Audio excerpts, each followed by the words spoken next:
আমার প্রাপ্তি হিসাবে ভালোবাসা এটাই।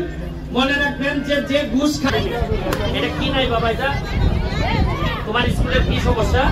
আমার স্কুলে ব্যাংক সমস্যা, তারপর টিনের সমস্যা, বাথরুম আছে। তো কিন্ডারগার্টেনের জন্য আমি 10 লাখ টাকা বরাদ্দ ঘোষণা করলাম শুধু কিন্ডারগার্টেনের জন্য।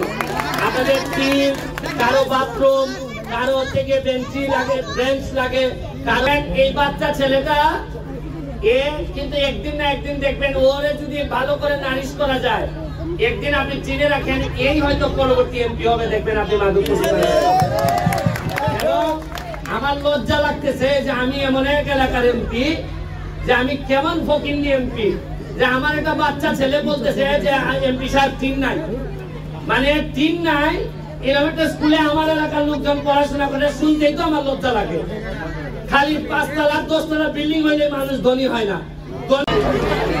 শুনেন, এই যে ভাঙার ভয়, এই যে আমি যে দাঁড়াইছি আমার যে মনে হইতেছে যে ভাঙে যেতে পারে, এটার কারণ হলো নিচের ফাউন্ডেশন শক্ত না হইলে ভাঙার ভয় সারা জীবনই থাকে। আপনারা যারা আমার সামনে আছেন আপনারা হচ্ছেন কি আমাদের ফাউন্ডেশন।